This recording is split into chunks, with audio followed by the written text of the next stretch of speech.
संगत जी सभी को जय गुरु जी। शुक्राना गुरु जी महाराज का लख लख शुक्राना। संगत जी चैनल पर पहली बार आए हो तो चैनल को सब्सक्राइब कर लो। अमृत वेला हम जल्द ही शुरू करने वाले हैं। आज 8 तारीख है तो अभी 2-4 दिन और लगेंगे, तो उसके लिए परेशान नहीं हो कि आंटी हम रह गए। नहीं आंटी, 8 तारीख है अभी। आज ये 8 तारीख की वीडियो है और अभी 2-4 दिन हमें चीज़ें करने में लगेगा, तो जुड़ने का टाइम अभी बचा है। परेशान नहीं हो, और जो भी जुड़ना चाहता है अमृत वेला से वही कमेंट करे, क्योंकि एक भी संगत ऐसी नहीं होनी चाहिए जो बीच में आधी अधूरी अमृत वेला करे। और इस चीज़ के लिए संगत जी आप डरो नहीं कि आपकी अमृत वेला कहीं छूट ना जाए, मैं नहीं कर पाऊँगी। गुरुजी को जो करवाना होता है वो करवा लेते हैं। वो इतनी ताकत हम लोगों को देते हैं कि हम अमृत वेला कर सकें। तो गुरुजी से अरदास करो, अमृत वेला आप कर लोगे, कोई बहुत परेशानी वाली चीज़ नहीं है। दूसरी चीज़ ये कि संगत जी, संगत बोलती है आंटी हम सोते हैं, हमें सोना होता है, हमारी आंख नहीं खुलती, सोते सोते तो ज़िंदगी बीत गई संगत जी। और सो ही रहे हैं, शायद उठ गए होते तो अमृत वेला को समझ जाते। तो सोने का ही रीज़न है कि अभी भी हम उस समय की वैल्यू को नहीं समझे हैं, अमृत वेला की वैल्यू को नहीं समझे हैं, और अभी भी हम प्राथमिकता सोने को ही दे रहे हैं। तो सोना है, जगना है, करना है, सब आपको करना है। अरदास गुरुजी से करनी है। और जो जुड़ना चाहते हैं वो जुड़ सकते हैं। लाइव सत्संग के लिए व्हाट्सएप पे यही नंबर है, आप लोग व्हाट्सएप पे मैसेज छोड़ दो। लाइव सत्संग आपको जब भी समय मिलेगा, क्योंकि मंडे से स्टार्ट करेंगे, अभी नहीं हो पा रहे हैं और 2-4 दिन अभी और लगेंगे। तो लाइव सत्संग के लिए भी यही नंबर है। ऑडियो या वीडियो आप अपने सत्संग की भेजना चाहते हैं तो आप वो भी भेज सकते हैं। प्लीज़ मुझे कॉल नहीं करो, बार बार कॉल नहीं करो। तो ऐसा है संगत जी, बड़े मंदिर जब हम जाते हैं तो एंट्रेंस में हम देखते हैं एक शिव जी की मूर्ति है जो बहुत ही सुंदर है, बहुत ही प्यारी है। और उसको हम देखते हैं तो हम एक बार मन में ज़रूर डाउट लाते हैं, या मन में हम एक बार विचार ज़रूर लाते हैं कि शिव जी की मूर्ति का राज क्या है। यही शिव जी की मूर्ति यहाँ पे लगी हुई है तो कुछ तो ब्लेसिंग होगी, या कुछ तो ऐसा होगा जो गुरुजी ने ये शिव जी की मूर्ति यहाँ लगाई है। तो उसी के लिए ऊपर सत्संग है आज ये, क्योंकि सबको पता होना चाहिए। हो सकता है पहले जो सत्संग सुन चुके हैं काफ़ी टाइम पहले उनको पता हो, लेकिन जो अभी आए हैं चैनल पे उनको नहीं पता हो, तो सब चीज़ें सबको पता होनी चाहिए। तो संगत जी, जो शिव जी की मूर्ति है तो ये मतलब जो संगत हैं जिनको काम दिया गया था बड़े मंदिर का, और उनको स्पेशली गुरुजी ने ये बोला था कि जब तक मैं नहीं बोलूँगा आपको मंदिर छोड़ के कहीं किसी के घर खाने पे नहीं जाना, इनविटेशन पे नहीं जाना, और अपने घर तक नहीं जाना। पहले मैं उन अंकल जी के बारे में थोड़ा सा बता दूं। उनकी आंखें बिल्कुल ख़त्म थी, उनको दिखाई नहीं देता था। और जब वो पहली बार गुरुजी के मंदिर पहुँचे थे तो उनको कुछ नहीं दिखाई दे रहा था। तो गुरुजी ने उनको बोला कि तेरा कल्याण कर देता। तो जब कल्याण करने के लिए गुरुजी ने बोला तो एक चम्मच उनको लिटाया गया, और गुरुजी ने एक चम्मच मंगाई, चम्मच से वो सिकाई करके उनकी आंखों पे लगा रहे थे। फिर एक सुई मंगाई। तो जब सुई मंगाई तो अंकल डर गए, और संगत जी थे वो डर गए, और वो बोले कि अब तक तो सही था, चम्मच मंगाई थी, लेकिन अब सुई है, अगर इन्होंने मेरी आंख में ज़रा सा भी कुछ कर दिया तो मेरी जो थोड़ी बहुत जो मुझे हल्का फुल्का दिखता है वो भी मुझे दिखना बंद हो जाएगा, क्योंकि स्वेलिंग बहुत ज़्यादा थी और आंखें बिल्कुल ख़त्म थी। तो वो डर गए, और डरते डरते कहते हैं ना, गुरुजी की पावर और गुरुजी का ऑरा ऐसा था कि अंकल चाहते हुए भी, डरते हुए भी उठ नहीं पाए। जब सुई आई तो गुरुजी ने क्या किया, अपनी 10 की 10 उंगलियों में सुई मारी, और वो जो खून निकला उससे अंकल की आंखों में डाला। और डालने के बाद जब आंखें बंद करके और थोड़ी देर बाद जब अंकल ने आंख खोली तो देखा कि उनकी आंखें ठीक हो चुकी हैं, जिस संगत को वो नहीं देख पा रहे थे। तो गुरुजी बोले तेरा कल्याण कर देता, तेनू मैं ब्लेस कर देता, और देख तेरी आंखें ठीक हो गई। तो अंकल की आंखें ठीक हो गई, जो बिल्कुल दिखाई नहीं देता था उनको। और आंखों के लिए डॉक्टरों ने बिल्कुल मना कर दिया था कि ठीक होने की कोई पॉसिबिलिटी है ही नहीं। तो उन्हीं अंकल को गुरुजी ने मंदिर की कार्य की सारी व्यवस्था करने की, या जो जो छोटी छोटी चीज़ें थी सब उन्हीं को जिम्मेदारी गुरुजी ने दी थी। और उन अंकल के एक बार मन में भाव आया कि जब हम यहाँ से एंट्री करते हैं तो शिव जी की मूर्ति बड़े मंदिर में यहाँ पे होनी चाहिए, जो कि जब हम अंदर घुसे तो हमें एकदम सामने से शिव जी की मूर्ति दिखाई दे। अब अंकल ने गुरुजी से बोला कि गुरुजी मेरा मन है कि यहाँ पे एक शिव जी की मूर्ति हो। तो गुरुजी बोले फिर जा कर क्या करना है। तो वो अंकल राजस्थान गए और राजस्थान जाके उन्होंने कई दुकानों पे, गोदामों में जाके देखा। तो जहाँ भी, क्योंकि समय कम था, इतना टाइम नहीं था कि 8-10 महीने उनको दिए जाए मूर्ति बनाने के लिए, तो जो छोटी मूर्ति 1.5 फुट की, 2 फुट की मूर्ति उनको दिखाई जा रही थी। और बोला अगर इससे बड़ी मूर्ति आपको चाहिए तो वो ऑर्डर पे बनेगी, क्योंकि ऐसे नहीं है कि आप 1 दिन में ही, 2 दिन में ही मूर्ति ले जाओ, तो इससे बड़ी मूर्ति आपको बनवानी पड़ेगी। तो अंकल जो मार्केट थी राजस्थान की, उसमें घूम रहे थे, तो बताते हैं कि एक चारों तरफ से दीवार थी और एक गेट लगा हुआ था। और बोले जैसे ही मैंने हाथ लगाया, हाथ लगाने से पहले ही वो गेट खुल गया और देखा तो ये मूर्ति सामने थी गोदाम का, वो अपने आप खुल गया। और उन्होंने देखा कि सामने एक त्रिपाल पे ढकी हुई शिव जी की मूर्ति है जो काफ़ी बड़ी है। तो अंकल ने जाके साइड वाले गोदाम में पूछा कि जी, वो बोले कि कुछ मिला? बोले हाँ, एक मूर्ति मिली है। तो वो मना करने लगे, बोले ये तो ऑर्डर पे है और ऐसे हम नहीं कर सकते। तो काफ़ी जद्दोजहद करने के बाद, काफ़ी बात करने के बाद फिर उसको बुलाया गया जिसका गोदाम था। बोले जी ऐसा है, 7-8 महीने लगेंगे आपको बनवा के देने में, और ऐसे किसी और के संग हम नहीं कर सकते कि किसी का ऑर्डर जो है हम आपको दे दें। तो गुरुजी, संगत जी जो संगत हैं वो बोलती हैं कि मेरे को जब भी दिक्कत होती है मैं कहता हूँ गुरुजी करो कुछ, देखो ये तो टाइम कम है और 7-8 महीने लगेंगे। मन ही मन गुरुजी को याद करने लगे। तो बोले एकदम उनके मन में पता नहीं क्या आया, बोले चलो तो चलो आप ले जाओ। तो बात करते करते स्टार्टिंग हुई 5 लाख से, और धीरे धीरे धीरे धीरे उसको नीचे लाते लाते, मतलब वो 2.5 लाख में वो मूर्ति तय हो गई। अब मूर्ति तय हो गई तो अंकल बोले कि इसकी जो फीचर्स हैं या मूर्ति की जो नए नक्श हैं वो ठीक करवाने हैं, मतलब वो हमें पसंद नहीं है। तो बोले वो भी लड़का है हमारे पास। तो उससे पूछा जी कितने? बोला जी 700 रुपये। अंकल बड़े खुश हुए, बोले बहुत अच्छा, इतने कम? तो वो करते करते भी फिर उन अंकल ने उसके फीचर्स वगैरह जो मूर्ति के हैं वो ठीक किए।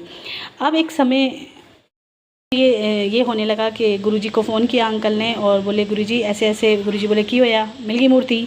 बोले हाँ गुरुजी मिल गई है, अब समय बताओ आप किस दिन रखनी है?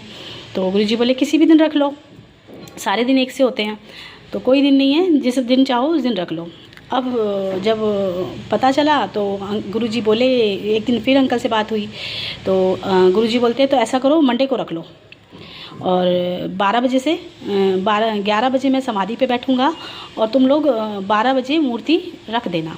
अब अंकल जी के मन में आया कि सरदारों वाला टाइम, तो अब 12 बजे रखनी थी मूर्ति गुरुजी, क्योंकि समाधि पे बैठ गए थे 11 बजे। अब क्रेन का वेट हो रहा था और क्रेन नहीं मिल रही थी। अब जद्दोजहद इस बात की चल रही थी कि गुरुजी ने बोला है 12 बजे मूर्ति रखनी है, लेकिन क्रेन नहीं मिल रही है, और क्रेन जो आनी थी वो 2:30 बजे का टाइम रख रही थी और रखनी थी मूर्ति 12 बजे। तो अंकल बड़े परेशान। अब अंकल इतने चले कि मैं गुरुजी को बताता हूँ जाके। तो इतने में ही गुड़ गुड़ गुड़ गुड़ आवाज़ हुई क्रेन की, और अंकल देखते हैं कि एक क्रेन आके वहीं रुकी है मंदिर के आगे, और उनसे ही एड्रेस पूछिए जी 13 नंबर प्लॉट कौन सा है? तो बोले यही है। बोले यहाँ कोई मूर्ति रखनी है? बोले जी रखनी तो है। बोले तो आपको कैसे पता चला? बोले जी एक कॉल आई थी मेरे पास और सिर्फ मुझे यही बोला था कि एक मूर्ति रखनी है 13 नंबर प्लॉट, उसके बाद बात नहीं हुई और मुझे कुछ समझ नहीं आया जी। तो बोले हाँ आ जाओ, मूर्ति रखनी है और यहीं रखनी है। तो ये भी गुरुजी की एक मेहर है कि अपने आप काम करवा लेते हैं। फिर उसके बाद जब मूर्ति रखने लगे तो अंकल उनको समझाने लगे कि ऐसे नहीं, ऐसे हाथों से उठाना नहीं। तो बोले जी हमको मत समझाओ, हमें पता है कैसे रखनी है। फिर भी अंकल थोड़ी टेंशन ले रहे थे कि कहीं हाथों से ना उठा दें, दिक्कत ना हो जाए, स्टील की क्रेन से ना उठा दें, स्क्रैच ना पड़ जाएं। पर उन्होंने बहुत अच्छी तरह से लकड़ी उसका रस्सी से बांध के और मूर्ति को टिकाया। अब टिकाने के लिए भी उसको आर्किटेक्ट ने बताया था कि जी ऐसे रखना है, इस तरफ मुंह होना चाहिए। वो सब करते करते मूर्ति को रखा गया। जब मूर्ति को रखा गया तो अंकल थोड़ी मिठाई का डब्बा, एक मिठाई का डब्बा, थोड़े फ्लावर वगैरह लेके गए थे। अब जैसे ही थोड़े से फ्लावर चढ़ाए और मिठाई अंकल बांटने लगे तो इतनी देर में शोर मच गया कि अरे अरे अरे रंग बदल गया, रंग बदल गया, मूर्ति का नूर हो गया, ये हो गया, वो हो गया। अंकल बोले जाके मैंने भी देखा कि क्या हो रहा है। तो अंकल बताते हैं कि वाइट कलर की मूर्ति थी और धीरे धीरे धीरे जैसे पिंक कलर होता है, बिल्कुल पिंक कलर उस मूर्ति का हो गया। तो बोले अब मैंने भी देखा तो मैं भी अचंभे हो गया कि ये क्या हुआ, मैं तो वाइट लेके आया था। अब शाम हुई जब सब चले गए, क्योंकि 100-150 आदमी थे, बड़े खुश हो रहे थे कि अरे ये तो कलर ही चेंज हो गया, आंखें भी जब जैसे ही शाम हुई तो अंकल ने गुरुजी को फ़ोन मिलाया। गुरुजी बोले कि भैया लग गई मूर्ति? बोले हाँ जी गुरुजी, सब कुछ अच्छे से हो गया। तो इतने ही अंकल बोलने वाले थे कि गुरुजी मूर्ति का रंग, बोले गुरुजी अपनी तरफ से बोलते हैं कि अच्छा की होया, मूर्ति का रंग बदल गया? बोले हाँ जी गुरुजी, मूर्ति का रंग बदल गया। बोले हाँ हाँ मैनू पता है सब, और उस मूर्ति विच, शिव जी की मूर्ति विच मैंने अपना नूर दिता है, मैंने उसमें अपना नूर डाला है और इसलिए वो पिंक कलर की हो गई। तो जय गुरु जी। संगत जी, ऐसे छोटे छोटे चमत्कार गुरु जी ने हम लाइफ में किए और हमें कभी एहसास भी नहीं होने दिया कि वो शिव हैं और हमारी ज़िंदगी में लीलाएँ कर रहे हैं या हमें ब्लेस कर रहे हैं, चमत्कार कर रहे हैं। बहुत कॉमन तरीके से गुरु जी चीज़ें करते थे और श्रेय भी किसी और को दे देते थे। तो जय गुरु जी। अब उसके बाद जो किस्से सुनने को मिलते हैं वो ये मिलते हैं कि एक आंटी थी और वो उनके हस्बैंड उनको, वो बहुत दवाइयाँ खाती थी, बहुत ज़्यादा दवाइयाँ, कि ऐसी दवाइयाँ खाती थी जो एक टाइम भी मिस कर दें तो उनको दिक्कत ज़्यादा बढ़ जाती थी। तो उनके अंकल उनको बड़े मंदिर लेके आते हैं और वो आंटी बताती हैं कि जब मैं शिव जी के आगे हाथ जोड़ रही थी तो वो चिल्लाने लगी कि इसमें से लेज़र लाइट निकले, जबकि उसमें कोई लेज़र लाइट नहीं है, कोई लाइटिंग है ही नहीं। और बोले मेरे ऊपर लेज़र लाइट की तरह एक रोशनी पड़ी है। तो उस दिन आंटी शाम को दवाई खाना भूल गई और उस दवाई को नहीं खाने के बाद भी उनके कुछ नहीं हुआ और धीरे धीरे उनकी दवाइयाँ छूट गई और वो इतनी ब्लेस हो गई कि शायद उनको कभी लाइफ में जो उनका ट्रीटमेंट चल रहा था उन्हें ज़रूरत ही नहीं पड़ी। और कई बार संगत बताती है कि शिव जी की मूर्ति आँखें खोलती है। कई सत्संग ऐसे भी हैं जो बताते हैं कि जो शेषनाग है, जो मैंने भी 3-4 बार मंदिर जब मैं चली गई उसके बाद मैंने ध्यान दिया कि अरे ये तो शेषनाग है और उसकी पूंछ भी काफ़ी लंबी है। तो कई बार उसकी आंखें भी संगत ब्लिंक करती हुई देखती है, रोशनी देखती हैं। और संगत जी एक चीज़ और कि जब गणेश जी की मूर्ति को लाया गया था, मंदिर में लेके आए थे, तो गणेश जी की मूर्ति की आँखें जो हैं वो ग्रीन कलर की हो गई थी और उन्होंने ग्रीन कलर की आँखें खोली थी। तो गुरुजी से बोला संगत ने कि संगत जी, गुरुजी गणेश जी, बोले क्यों होया? गणेश ने आंखें खोली। बोले हाँ जी गुरुजी। बोले कुछ नहीं थोड़ा वहम है। तो ऐसी चीज़ें गुरुजी, बहुत छोटे छोटे सत्संग ऐसे होते थे हम लोगों की लाइफ में जो मतलब हमें पता ही नहीं और गुरुजी ब्लेस भी कर देते थे। एक छोटा सा सत्संग और है संगत जी। जब हमारी लाइफ में कोई प्रॉब्लम चल रही थी तो मेरी नंद गई थी बड़े मंदिर, और जब वो बड़े मंदिर गई थी तो उन्होंने सिर्फ गुरुजी से अरदास की थी कि गुरुजी अगर ये काम होना है तो आप सिर्फ कुछ चमत्कार कर दो। तो जो शिव जी की मूर्ति के पास वो थी तो उनके ऊपर बौछार पड़ी थी पानी की और वहीं पड़ी थी। तो जय गुरु जी। संगत जी, बहुत कहते हैं ना चमत्कारी मंदिर है, बहुत ही ब्लेस मंदिर है। गुरु जी के बहुत सारे सत्संग हैं और गुरु जी के हर चीज़ में, अब जैसे शिवलिंग है तो गुरुजी बोलते हैं कि इस शिवलिंग में मैंने 11 ज्योतिर्लिंग के इतना जितना उनमें ब्लेसिंग है उतना मैंने इसमें, इतनी शक्ति मैंने इसमें डाली हुई है। तो बहुत सारी चीज़ें हैं और हम लोग इस चीज़ को फील करते हैं। जब हम मंदिर जाते हैं तो हम एकदम ब्लैंक हो जाते हैं। घर से हम बहुत प्लानिंग करके जाते हैं कि हम ये करेंगे, हम वो बोलेंगे, हम गुरुजी से ये अरदास करेंगे, लेकिन वहाँ जाके हम सब ब्लैंक हो जाते हैं और वही बोलते हैं जो गुरुजी चाहते हैं। और बाकी हमारी नज़र वहाँ की हर चीज़ पे होती है। वहाँ की बड़े मंदिर की जो ग्रीनरी है, आप देखना कभी वहाँ पर एक पत्ता आपको पीला नहीं मिलेगा, बिल्कुल एक एक पत्ता साफ़ सुथरा और एकदम कहते हैं ना हरा, चाहे आप किसी भी मौसम में चले जाओ। तो ये सब तो गुरुजी की ब्लेसिंग है। और एक छोटी सी चीज़ बताती हूँ संगत जी, जो आप कर सकते हो लेकिन मैं नहीं बताती हूँ ज़्यादातर। अगर आपकी कोई चीज़ है, फ्लैट है, घर है और आपका नहीं बिक रहा, आप बिकवाना चाहते हो ना, तो कभी एक चुटकी ना बड़े मंदिर की मिट्टी लाना और उस जगह पे डाल देना और मंत्र जाप करते हुए डालना।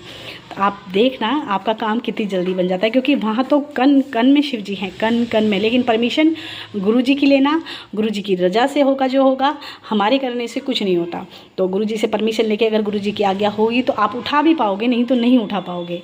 तो आज के लिए इतना ही संगत जी। अगर फिर मैं बोलूँगी चैनल पर सत्संग भेजना चाहते हो तो भेज सकते हो, लेकिन ऑडियो या वीडियो, और जो आपने सत्संग किसी और चैनल पर नहीं भेजा मुझे वही सत्संग भेजें, भेजे हुए सत्संग नहीं भेजे। अगर आपने कहीं डाल रहे हो और वहाँ आपके नहीं सत्संग डल पा रहे हैं तो आप मुझे वीडियो बना के दे दो।